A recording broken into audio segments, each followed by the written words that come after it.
காங்கிரஸோட டிமாண்ட் ரொம்ப ஹெவியா இருக்கு. இது வரைக்கும் எதுவும்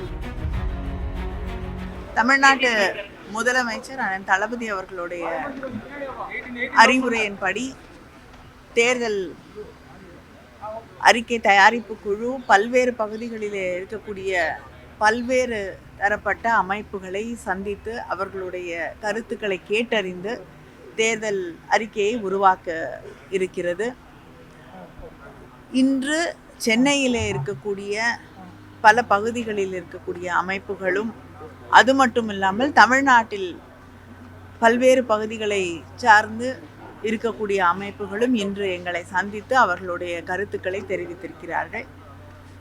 ஒரு அமைப்பு என்று இல்லாமல் பல்வேறு விதமான அமைப்புகள், கல்வியாளர்கள், விவசாயிகள், தொழில் முனைவோர், பெண்களுடைய அமைப்புகள், அமைப்பு சாரா தொழிலாளர்கள் என்று பலதரப்பட்ட மக்கள் தங்களுடைய கருத்துக்களை எங்களோடு பகிர்ந்து கொள்கிறார்கள். அவர்களுடைய கருத்துக்களை எல்லாம் ஒருங்கிணைத்து அதில் எதையெல்லாம் தேர்தல் அறிக்கையிலே இணைத்து கொள்ளலாம் என்று பரிசீலனை செய்து அதை நம்முடைய முதலமைச்சர் அவர்களிடமும் அனுமதி பெற்று அவர்கள் எந்தெந்த கருத்துக்களை தேர்தல் அறிக்கையாக வெளியிட வேண்டும் என்று கருதுகிறார்களோ அது தேர்தல் அறிக்கையாக விரைவிலே வெளியிடும்.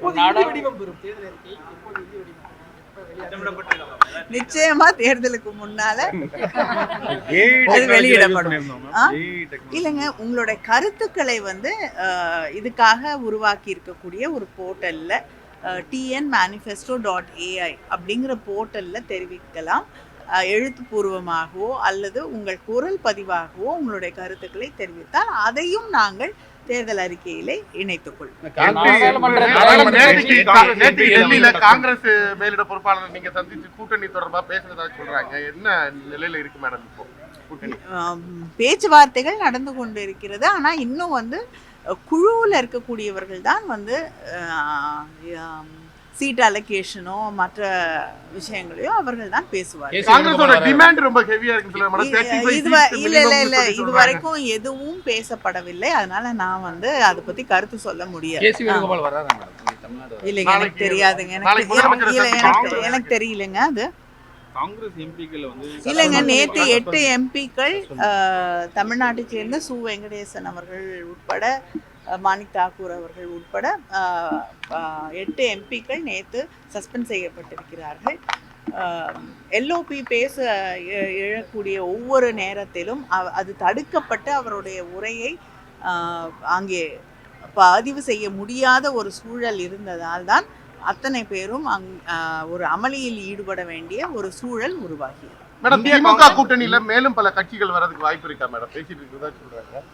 முதலமைச்சர் யாராவது புதிதாக வந்தால் நிச்சயமாக உங்களுக்கு அறிவிப்பார்.